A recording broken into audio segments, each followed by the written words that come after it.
morning, everybody, and welcome to this playbook episode of 30 Minutes to President's Club. My name is Armand Farouk, and I'm here with my co-host, Nick Cegelski. And folks, in celebration of our first ever codified discovery course called How to Sell in a Way That Doesn't Feel Like Selling, this is a 60-minute summary of everything you can expect to learn inside of that course. And by the end of this video, you will know exactly how to structure a discovery call from beginning to end. Nick, why should people listen? So to help you master the hardest skill in sales, which is discovery, we have broken down the discovery call into the sum of its parts. And in this episode, you should expect to get a ton of examples of what to do, what to say, and how to sound in every single situation that you could expect to encounter in a discovery call. Along the way, we're going to give you a ton of different question-asking techniques and frameworks that you can use. And we're also going to give you some best practices to help you control the interaction as well as steer the conversation in your favor. So let's start by setting the stage a little bit here, folks. Discovery is literally the single most important skill to learn in sales. The problem is most people have been taught to run discovery calls like they are used car salesmen.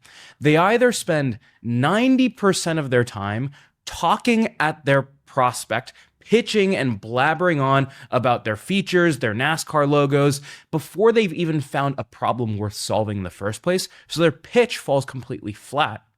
Or they realize, oh, you're supposed to ask discovery questions before you start pitching. And so that's literally the only thing that they do. They interrogate the living daylights out of their prospect, asking question after question after question, until their prospects are like, what the hell do you actually do at the end of the call? And along the way, they lose all of their prospects' trust because they've only taken information without giving anything in return.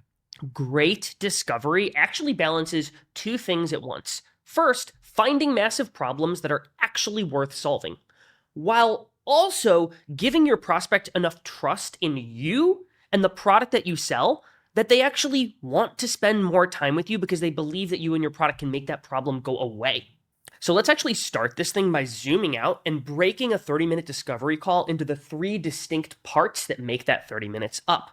A 30-minute discovery call is going to have three separate chapters. The first 5 minutes are for your rapport and your agenda, where your whole goal is to establish some sort of credibility and set expectations for how the rest of the call is going to go.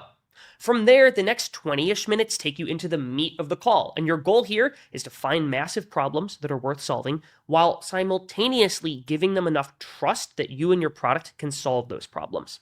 And then the last 5 minutes are used for what we call the 5-minute drill. Most folks think about next steps there. We use the 5-minute drill as a way to validate whether or not it's actually worth setting a next step with the prospect, and if so, setting the next step in a way that actually drives urgency with the deal. So let's start with the first 5 minutes of a discovery call. Typically, before you set an agenda, there's some amount of building rapport on a sales call where you have some small talk.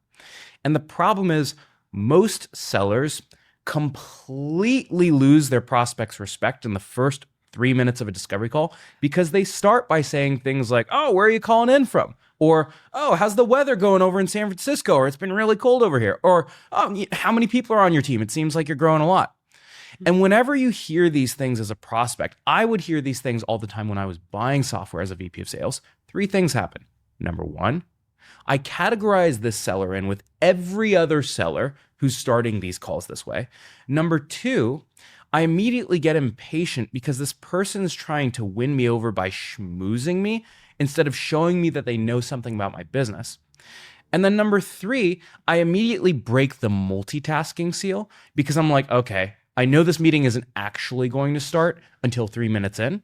Let me start checking my Slack on the side until this person's actually ready to start talking about business. So don't get me wrong. I'm not saying you shouldn't be personable whatsoever, but the best way to establish respect on a sales cycle is to show me that you respect my time and you know something about my business. You establish business respect first and then personal respect. And that's what we call the 90-second rule, where in the first 90 seconds of your call, you want to do something that demonstrates that you know something about their business and you respect their time, and then you can transition to personal rapport. So there's a couple different ways that you can do this. The way that I do it is using what's called trigger-based rapport, where I actually prepare a piece of small talk before the call. And what I'll do is I'm not looking for any generic thing of small talk. I'm actually looking for something about them or about their business that's somewhat related to what my product solves.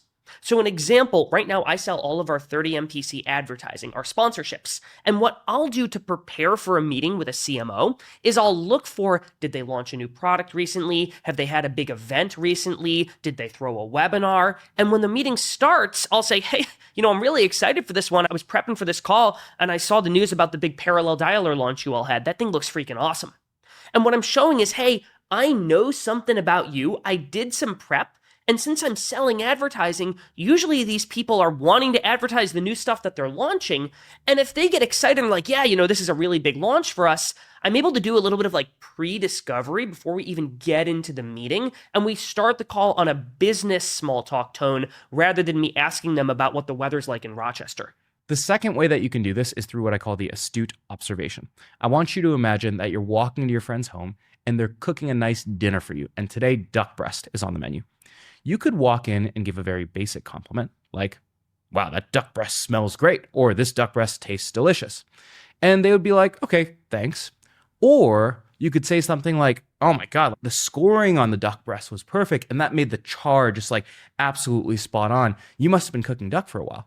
And by saying that, that immediately shows you that I've cooked duck breast before, or I at least know that you need to score duck breast before you cook it. And naturally, that gets you to sit up and be like, oh, this person knows a thing or two about cooking, and they actually take your compliment more seriously. And so the astute observation involves you pointing out something about their business that is unique and sharing your perspective on why you know it makes them different from other people in the market. So for example, I oftentimes will advise founders on their early stage sales process. And if I notice that a founder is closing 100K deals pretty quickly, I might say something like, holy smokes, you guys are closing 100K deals in 3 months. It usually takes companies at this stage 6 months to even land their first one because you're in like a pretty complex enterprise sales motion. And that shows them, one, not only did I do my prep, but then two, it shows them that I know what good looks like in the early stages of the company. Now, again, you want to use either of these two approaches in the first 90 seconds of a discovery call. If you wait to give this stuff 10 minutes in, you lose your opportunity to reset the demeanor of the call in the first 90 seconds. But if you drop this at the beginning of the call, they'll oftentimes sit up and categorize you as a respected peer for the remaining 28 minutes of your discovery call. I literally think about wanting to beat them to the punch in getting to this to show them that I actually understand them. I also want to beat them to the punch to transitioning off of small talk and into the actual business conversation. And so you don't want to linger in small talk too long. Even if it's this good stuff that we're talking about, you eventually want to move to setting an agenda, setting expectations for how the call is going to go. What a lot of sellers do is they roll right from small talk into asking their first couple discovery questions. They don't actually set an agenda. And the problem with this is your prospect likely came to this call with a list of questions that they have and things they want to know. They might want to see the product. They might have questions about integrations. They might have hit the request a demo button on your website. And when you start asking them questions, the red alert alarm starts going off in their head where they're like, hey, hold on, wait a minute. I thought this was going to be a demo. Why is this dude asking me questions? Or he's asking me questions and this is fine, but like, am I going to learn about what pricing is on this call? And so before you get into the meat of the call, it is imperative that you take a moment to set or reset expectations for how this interaction is going to go in the first place. And the easiest way to do that is by setting what we call a PPO agenda. PPO stands for purpose, plan, outcome. So let's actually break that down. For the purpose, you need to let them know that the purpose of this meeting is not for you to pitch, not for you to go through your product, but rather to figure out if there's even any fit here. And the reason that you do this is a lot of prospects have been trained by bad salespeople to expect this to be a pitch fest or expect you to just start going through your product. And if you start asking them questions or trying to explore fit, they're going to be confused because they might have thought that this meeting was for them to sit back and just consume a lot of information, not have a conversation to even figure out if you can solve their problem. And so what that might sound like when you lay out your PPO agenda is, so Mike, really the purpose for today, honestly, is to see like, can we even help you with some of your big goals as it relates to marketing to sales leaders and teams this year? From there, I'm going to roll into my plan. the way that I'm actually going to figure out if we can help them. And so here I'm going to let them know the topics we're going to cover, how much time we're going to spend on each topic, and the order in which we're going to go through things. I'm going to set the expectation that, hey, I've got a couple questions for you to even figure out if we can help you, if you have a problem that we can solve. And then in the back half of this thing, I'm happy to talk a little bit about how we might actually solve that problem. So in terms of how we spend our time, I'm thinking it might be helpful to spend the first 10 to 12 minutes just getting a better understanding of like some of the big brand pushes that you have this year, and also understand a bit more about how you're thinking about structuring your demand plan. From there, I'm happy to share a little bit about how we might be able to help support some of those big initiatives, and I can share some examples of things we've done with other customers in the past. And then I'm thinking we might end about 5 minutes early to talk about, like, based on what we've seen today, we're obviously not going to be able to cover everything, but I think we should learn enough about each other to figure out, like, does it even make sense for us to keep talking after today? So I'd recommend we end about 5 minutes early to talk through that stuff, if that sounds cool with you. What I did there was I actually voiced over the last piece of PPO, which is the outcome. What I need to do up front is let my prospect know that at the end of the meeting, I'm going to ask them to make some sort of decision. If I wait until the end and then say, all right, let's talk next steps, they might have been like, whoa, this was just an intro call. Like, I got to think about this a little bit. I need to let them know in advance that I'm going to ask them to give me their honest take about should they or should they not keep looking at this thing. So I lay out that PPO. And then I ask one more question, which is, does that sound right to you? Is there anything else that you want to cover today? I give them a chance to agree or disagree with that agenda. Once they give me the thumbs up, now I can roll into my first discovery question. And that brings us to the meat of the call, where you actually start to uncover problems and suggest solutions to solve those problems. Now, I know everyone probably wants us to jump right into discovery questions. And this is a really common mistake that sellers make, is a lot of times sellers are obsessed with the perfect discovery question, but you don't even know what question to ask until you know what problems you're trying to surface or the problems you're trying to get in the first place. And so what we need to do before we start talking about every discovery question you could ask is we actually need to build out a map of problems. In other words, how do you take a prospect from what are they doing today to what's the operational problem that your champion faces, to what's the executive problem that their boss is freaking out about, to what's the business impact that impacts the entire company. And then once you have those 4 levels of problems defined, all you have to do is ask yourself, what's the best question that I can use to take this prospect from situation to operational problem, or from operational problem to executive problem, or from executive problem to business impact. So let's actually walk through those 4 levels of problems using an example from when I sold compensation software at Pave. So if you haven't heard me talk about this before, I used to be the VP of sales over at a company called Pave. And the problem that Pave would solve is oftentimes you'd be running compensation reviews or promotion cycles out of spreadsheets. And that, one, just took tons and tons and tons of time. But then 2, it also led to a lot of compensation mistakes because it's really hard to make sure that managers are making all of the right compensation decisions inside of spreadsheets. So Pave could automate a lot of compensation recommendations and give your managers guidelines while giving you one place to run all of your compensation reviews and make sure that no compensation increases were being made out of policy. And so folks, if you're not watching this on YouTube right now, I definitely recommend going to YouTube really quickly because we're actually going to pull up a picture of this discovery tree and walk through it live. There's a link in the show notes. There it is. All right. So level 1 of your discovery tree is the situation, which is literally like how they do the thing. So at Pave, the situation they were in was usually they were planning compensation in spreadsheets. But there's no problem associated with that. Who cares if they're planning compensation on spreadsheets if literally everything is going perfectly and no comp mistakes are being made? That brings us down to the next level, which is the operational problem. And this usually sounds like something that literally no one would want to do, or it's the thing that your champion will usually complain about. So at Pave, for example, there were 2 common operational problems that would happen if you were planning compensation on spreadsheets.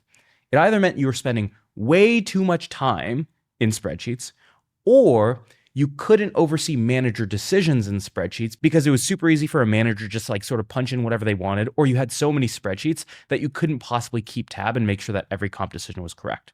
So those are the 2 operational problems. Now, the issue is that who cares if you're spending all of these hours in spreadsheets If you as the compensation analyst are getting paid 90K a year, and that's maybe 25% of your job, and we're trying to charge you 75 grand for this solution, the CFO is going to look at you and they're going to be like, well, yeah, that's your job. And that's why we need to turn this operational problem into an executive problem. And an executive problem sounds like bad news that a VP would deliver to their CEO. So for example, if we follow the left side of the tree, if the operational problem was I spend too much time in spreadsheets, the executive problem would oftentimes be that when you spend so much time in spreadsheets, oftentimes you literally have 70 different spreadsheets that you need to constantly reconcile every single time there's a compensation change, and you start to make compensation mistakes. And compensation mistakes are the type of thing that blow up not only to the CHRO, but to the CEO, and they oftentimes lead to massive PR risk. So that is an executive level problem. The executive problem is that if you can't oversee manager compensation decisions, oftentimes that leads to managers making biased comp decisions, which leads to compensation inequities. And compensation inequities freak out a chief people officer or a chief HR officer. And so these are the executive problems. Now, the final piece is turning executive problems into business impact. And business impact usually sounds like something that is either a C-level metric, an existential business risk, or a key executive level initiative that gets thrown off because of this executive problem. Compensation mistakes can usually lead to either massive employee retention issues, which is obviously a board level metric, or massive PR risk, which will definitely blow up on the CEO or on the board radar. And the same thing goes for compensation inequities. If people feel like you have inequitable compensation practices, that is either going to lead to tons of employees leaving, cultural issues, which leads to massive business PR risk. And so both of those can lead to the same business impact all the way at the bottom. And so to recap the 4 different levels that we talked through: situation, this is literally how they are getting the job done today, how they're doing the thing. Operational problem, which is something that no human being would ever want to do. This is something that people most often complain about. Executive problem. This is usually something related to that operational problem that is keeping them from making more money. This is costing them money that they shouldn't be spending, or is leading to risk. And then that last layer, the business impact, is something like a C-level metric, a existential business risk, or a big C-suite priority that those problems that layer into it are keeping them from being able to accomplish. Now, 2 quick tips while you're navigating your own trees is: 1, you don't need to get all of this stuff on the very first call with a prospect. It's pretty unrealistic to be able to quantify the business impact problem in a 30-minute discovery call. And so your goal on a first call shouldn't be to build out a full business case where you quantify the business impact, but you should be able to get down to an executive problem and at least point at the business impact that may be affected by this exec problem. The other key to success here is you're not just going to have one discovery tree. You'll likely have multiple trees if you have multiple products that you sell, multiple personas or ICPs that you sell to, or multiple different prospect situations. So don't feel like you have to have just one master tree. You're likely going to build out a couple of these. So as you start to build out your own trees, there are 3 steps that you can follow that'll make this a little bit easier. So number 1, try to start with the problem that your product solves. So don't start at the situational level, because there are literally a million situations that don't matter relative to the problem you solve. But you can either, 1, listen for the problem that your champions complain about the most. So for example, people would always complain about planning compensation in spreadsheets. Or you can go on your website and oftentimes you can just invert the feature benefit. So for example, on Pave's website, at some point it says like, get better visibility into manager compensation decisions to make sure that they're making fair decisions. Well, if I invert that feature benefit, that means, oh, you can't oversee manager compensation decisions and make sure that they're actually being made fairly. So that's number 1. Number 2 is then you can work your way up and think, okay, if those are the 2 problems that I solve, what are the situations under which those problems exist? And both of those problems exist if you're planning compensation in spreadsheets.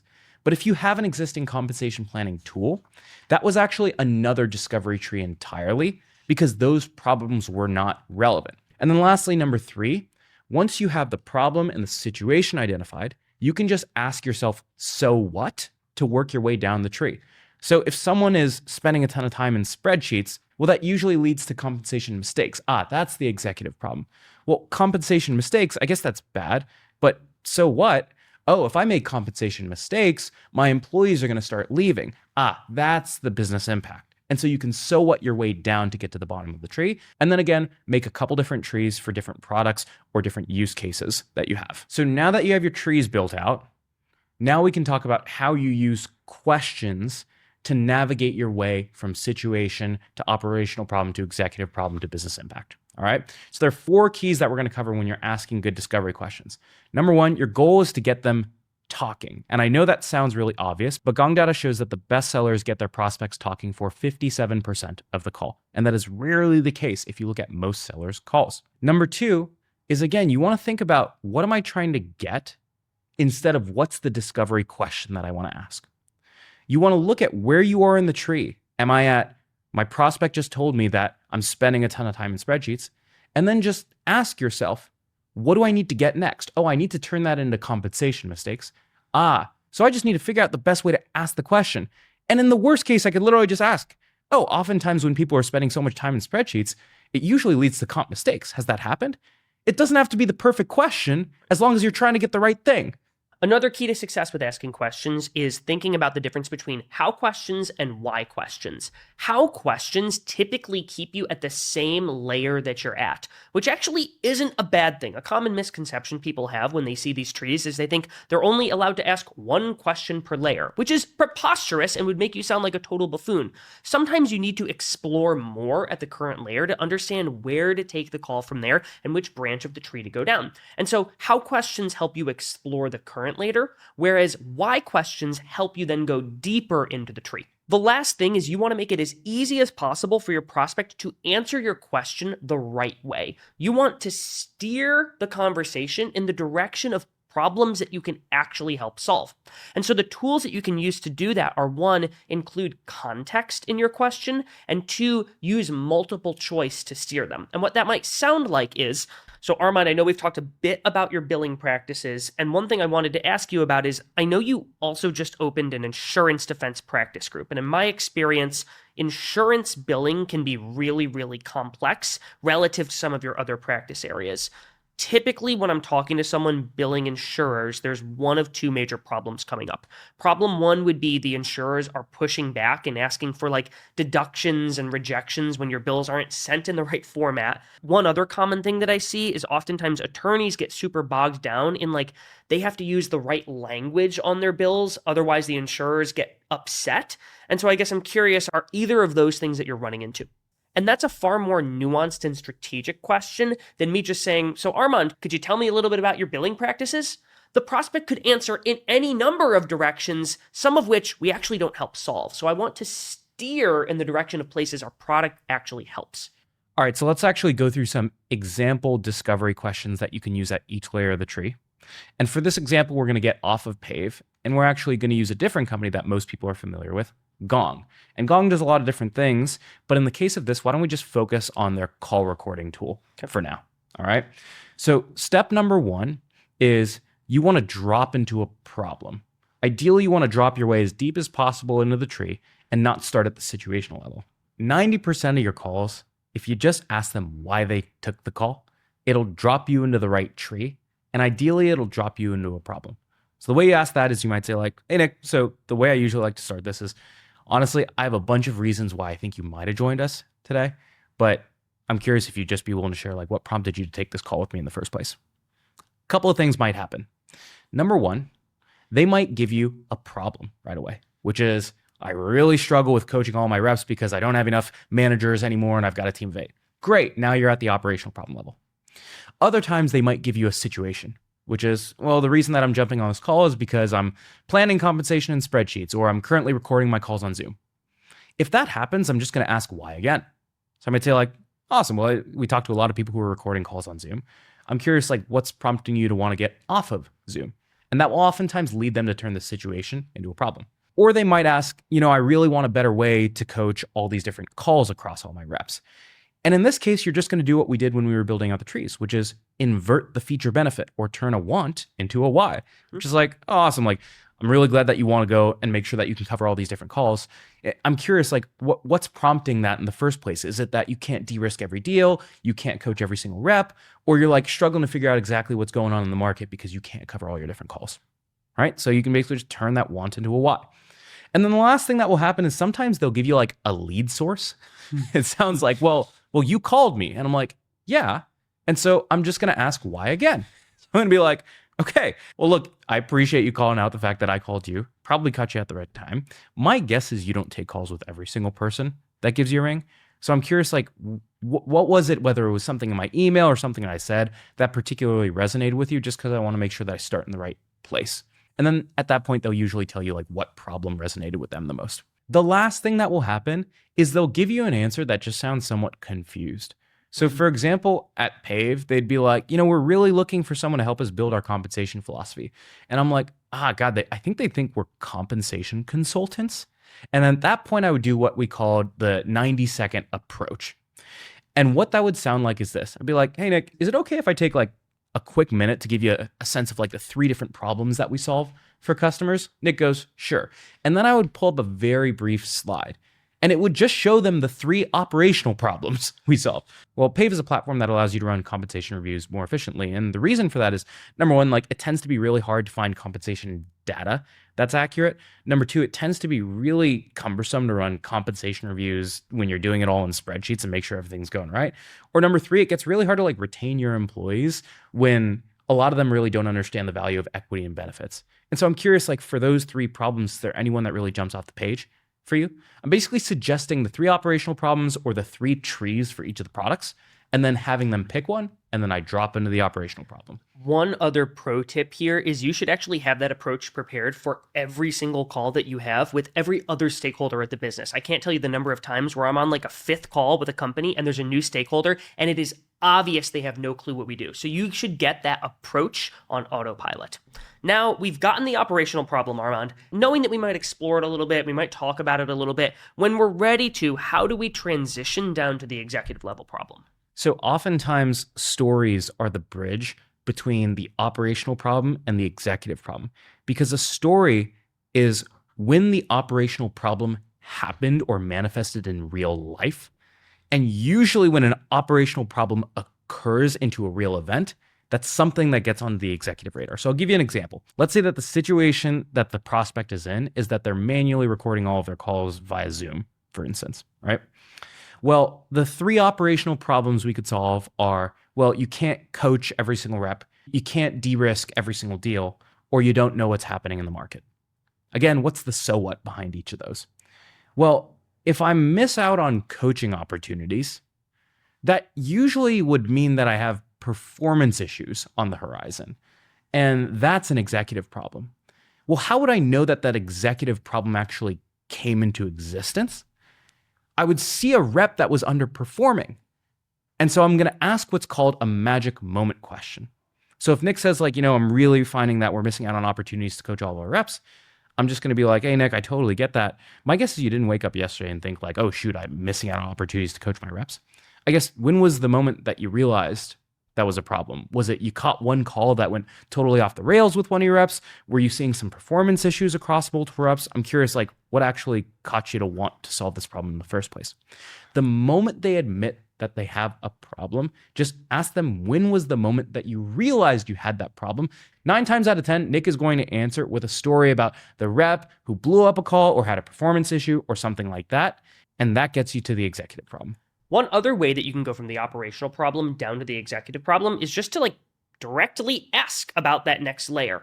That said, you need to be really, really careful about your tonality here, because when you're going to that executive level problem, that's typically where there's some touchy, sensitive stuff. So if we look at this gong example, we have the operational problem of missed coaching opportunities, but the executive level problem is literally people having performance issues, missing their quota, and maybe losing their job. And so I can't just be like, so Armand, you mentioned these coaching issues. Are people missing quota and getting fired? I'm going to look like a total ass if I ask that way. Instead, I've got to find ways to soften those hard and direct questions. And one of my favorite ways to do this is using something that I learned from Charles Mulbauer, which is called a humbling disclaimer, which is simply a preface to that direct question to help soften it. And so common phrases that you can use to humbling disclaim your direct questions are things like, I'm not totally sure how to ask this, or I recognize this might be a really direct question, or this might feel out of bounds for me to ask, or I know this can be a sensitive area. Anytime you preface your direct question with a humbling disclaimer, it makes it way easier for the prospect to open up. So now the final step is to go from executive problem to business impact. So folks, as a reminder, you don't have to get all the way down the tree, and you do not have to quantify the entire business impact on the call. However, if you can at least point to the metric, point to the initiative, or point to the risk in the discovery call, that is in the money zone. And then later on in a business case or in a future meeting, you can quantify how much the executive problem is costing the business. So there are two ways you can get this. Number one, you could use another humbling disclaimer to soften the direct question. Or number two, you could use what I call a push-pull question. So for example, if I wanted to turn performance issues into missed revenue targets, that's a really uncomfortable question for me to ask an executive. And so I'm actually going to give them the right to say it's not impacting their ability to hit revenue targets, or it is. So that might sound like this. Hey, Nick, so I really appreciate you sharing the fact that there are performance issues. And look, we've helped tons of teams solve this. And I think it's awesome that you're even focused on this problem at all. I want to make sure that we're solving the right problem here. And you've mentioned this Q2 revenue goal a couple of times throughout our call. I'm curious, to what extent is solving the rep performance issues going to impact hitting that Q2 revenue goal? Is this number one most important thing that you've got to solve for the team? Or is it even if we solve the rep performance issues, we don't have enough pipeline from marketing, we don't have enough SDRs on the team, our forecasting is totally messed up, or is it something else? I want to make sure that this is the right problem to be solving in the first place.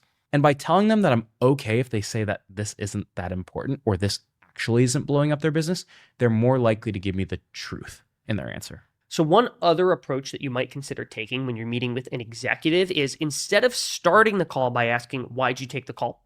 Make your first question around the big priorities that they might have, but help them taper their response in the direction of the areas that you help. So when I'm sitting down to meet with a CMO to sell one of our sponsorships, I might say something like, look, I know you probably have a lot of different focuses over the next couple quarters. Usually folks bring us in when they're looking for help amplifying really important brand campaigns, or they're looking for help around things like extremely targeted demand gen campaigns in place. But honestly, we can help with pretty much anything as it relates to marketing to sales leaders and sales teams. And so I'm actually thinking it might be helpful to start the conversation with just getting a sense of what some of your really big rocks are over the next 2 to 3 quarters. And then I can share a little bit about how we might help fit in with some of those things. Does that sound fair to you? And so I'll kick this call off by just getting a sense of the big meaty things that they care about, which helps me figure out which tree I might explore with this executive in the first place. So regardless of which approach you take, asking why they took the call or leading with the priority conversation, folks will give you a response that is either at that executive problem tier or the business impact tier. Either way, what I'm going to do is I'm going to reverse tree climb to fully map the problem from situation all the way down to business impact, even though I'm starting at the bottom. And so if they talk to me about, hey, we have a business impact goal, I'm going to now ask about the executive level priority that is making them focused on that thing. So an example was, I recently met with a VP of marketing who literally kicked off the call saying, yep, pipeline's down, and that's why we're looking at a sponsorship.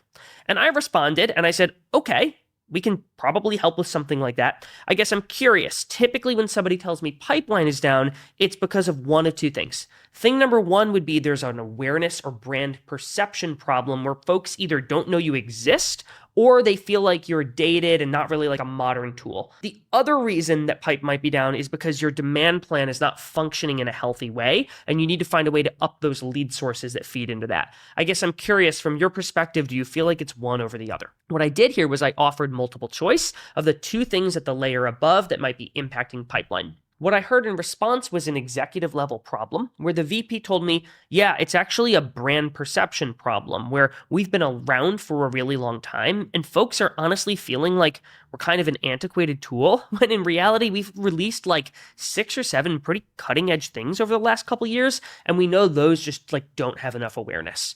And so at that point, I understood that pipeline was down because of a brand perception problem, because of an antiquated view people had of the product. And I was able to pitch our sponsorships and how we could help with that in a much more nuanced way than if I had just said, okay, pipeline's down, let me show you how we generate some pipeline. You've got to map the problem bottom to top or top to bottom to have a really nuanced pitch. Alrighty, folks. So we covered all of the questions you can use to navigate your trees from situation all the way down to business impact. But as we mentioned at the beginning, if you are only asking questions and not giving anything in return, you are only accomplishing one of the goals of the discovery call, which is finding a problem that matters. We need to also accomplish the second goal of the call, which is giving them enough trust or proof that we have the solution and we can actually solve those problems. The way you do that is you balance give and take throughout the call. When you give prospects information as you're asking discovery questions, number one, they're actually more likely to give you more answers or let you ask more questions, which helps you uncover more problems. But then number two, you also start to interweave your solution as they share the problems. So there are 5 ways that we're going to give you ways to give as you take so that your discovery feels like a conversation, not an interrogation. So way number 1 is actually called vertical questions. It's the only one of these 5 tactics that is not giving. It's the structure in which you ask questions. So discovery fatigue at PAVE would happen when I would hear sellers ask things like, how do you run compensation reviews? How do you communicate to rewards? Tell me about your benefits program. What HR system are you on? How many employees do you have? They basically just jump tree to tree horizontally, or they stay at the situational level way too long and they go across. And this makes your discovery calls feel like survey checklist questions where you're not actually doing anything with the previous answer to build depth in the conversation. So vertical questions is just a way to say you should be asking questions down the tree. So if you ask, how do you run compensation reviews today? And they say, oh, we're running them on spreadsheets. I might say, awesome. Well, typically when people are running compensation reviews on spreadsheets, it either leads to they're spending too much time in spreadsheets or they struggle to oversee manager comp decisions. I'm curious which one of those two is the case for you. So not only did I go from situation operational problem, I used their previous answer to build the next question. That's number 1. The next approach you can use is called a playback, where you literally summarize, recap, playback what you've heard from the prospect thus far. And the reason that you do this is if you ever went to a therapist and spilled your guts and all they said back was, interesting, tell me more, you'd wonder what the heck are they actually doing with the information that you're sharing with them? The same applies to our prospects. So anytime a prospect shares a decent chunk of information and goes on a long riff, pause, summarize what you've heard, and then use that summary to steer the conversation in the direction of the problems that you solve. And so what that might sound like is prospect goes on a long riff, and I might say, cool, so just to play back what I'm hearing so far, it sounds like there's 3 big things that you're focused on. Thing number 1 is it sounds like attorney time tracking is a major pain. Your attorneys are complaining because they can't do their timesheets on their cell phones, and they're looking for a way to do that. You also mentioned some problems with new client intake, and you're looking to make that a little bit smoother of a process. And then you also shared a little bit about this billing issue that you're having with some of your insurance carrier clients. It sounds like they're rejecting a lot of your bills because they're not sent in the right format. And I guess if it's okay with you, I'm wondering if we can talk a little bit more about that billing issue, if that sounds fair. What I'm doing is I'm recapping what I've heard. I'm tapering. I'm not recapping all the extraneous detail that frankly we might not actually help with or need to waste time on. And I'm pointing the conversation in the direction of my best tree branch. Another technique that I really like to use is what is called the pile-on. And what you're doing with the pile-on is anytime a prospect shares some information about a problem that they have, I like to add to that problem based upon my knowledge of what that problem actually is. And when you do this properly, it accomplishes a couple things. 1, it shows that you're an expert because you know the full extent of the problem without them having to explicitly tell you. But then 2, it shows that you have some degree of empathy and you're not just saying, oh yeah, awesome, oh yeah, great, cool, perfect, when they tell you about their problems. And so what that might sound like is, prospect says to me, yeah, we're dealing with this billing issue. We send these bills to our insurers and they're writing them down. They're asking for deductions because we're not sending things in the right format. And I'm going to respond and I might say something like, yeah, it's ridiculous what these insurance companies do. I feel like for a lot of the law firms I talk to, It's basically like the insurance companies are trying to delay paying your bill to turn you into giving them an interest-free loan. And the prospect might say, yeah, that's totally right. We've literally waited months to get our bills paid sometimes.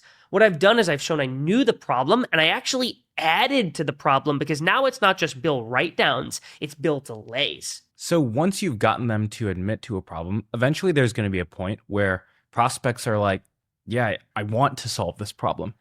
And that's when you want to start to use praise to reinforce the behavior.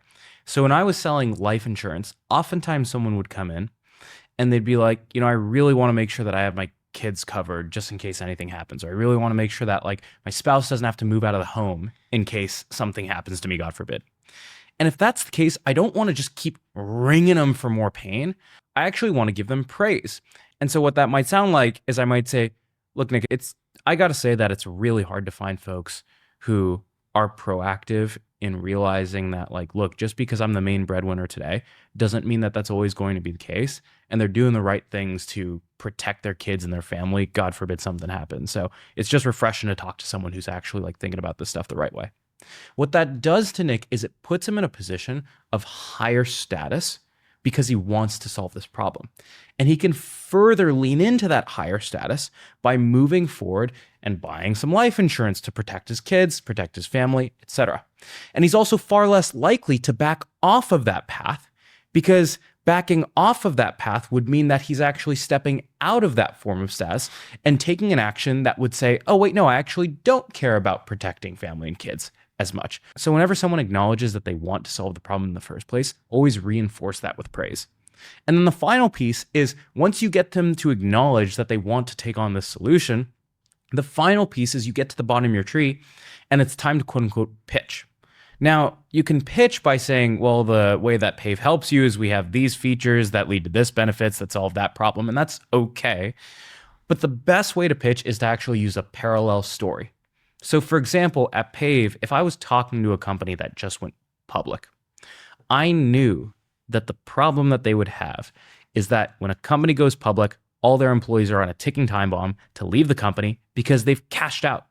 And so if I'm talking to an HR leader about that, I might say, hey, look, we see this all the time, and it's really good on you for wanting to handle this and get ahead on it. I was talking to the team over at Slack a while back when they first went public, and one of the things that they struggled with is a lot of their employees were like, shoot, should I leave Slack now that I've been here and I've got my $1 million check? And one of the things that we did is we rolled out these total reward statements that showed employees not only the fact that their equity had a ton of growth in the past, but also that there was even more upside post IPO if their next 2 or 3 earnings went correctly, and that they would be leaving a lot of money on the table if they left today.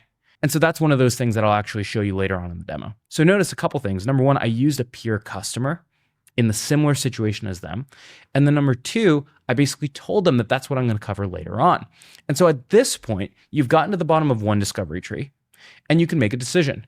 You can say like, hey, I've gotten enough in this tree where like, I could say like they would probably buy based on the problems in this tree alone. But realistically, you usually want to cover like 2 or 3 problem trees. And so you'd pivot to the next problem. You might say like, hey, oftentimes the other thing that impacts employee retention is like how these comp decisions are being made in the first place. I'm curious, like, how are you running these compensation reviews? And that would be my trigger to jump to the next tree. And so then at the end of your call, you go down a tree, you tell a parallel story, you move to the next tree, you go down the tree, you tell a parallel story, and then you recap it all at the end. You say, these are the 3 problems you shared. These are the 3 stories or the 3 ways we can help. And that's when you move towards setting next steps. So at this point, you've led with that 90-second rule to establish some credibility and respect. You set expectations up front with your PPO agenda. You've navigated the problem trees by first mapping out your problem tree, but then also asking all of these different questions that we've shared with you. And you've balanced give and take with the 5 different approaches that we just shared.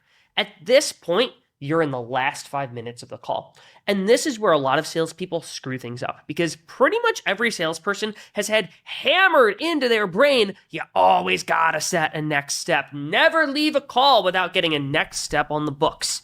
And that is true, but only for prospects who actually have intent to buy your product and buy it within a reasonable time frame. You should not be indiscriminately forcing next steps on the books. And frankly, when you get good enough at sales, you can pretty much always pressure any prospect into agreeing to a next step. but a lot of folks are going to ghost you, disappear on you, and then end up wasting your time because they never had intent to buy.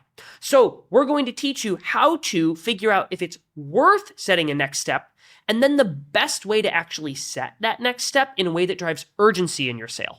So you always want to leave at least 5 minutes at the end of every single discovery call to run what we call the 5-minute drill. And in your 5-minute drill, you are going to ask 3 questions at the end of every single call. The 3 questions are, do you want to buy? When do you want to buy? And how do you buy? Question number 1, do you want to buy? You don't literally ask, do you want to buy? The goal of this first question is to validate that they even agree that this problem is worth solving in the first place. If it's not, there's no point in going into a next demo. And so I might ask Nick the first question like this, like, hey, before we talk about next steps, like, obviously I'm biased and I think there are a lot of different ways that we can support your team over at Acme Co.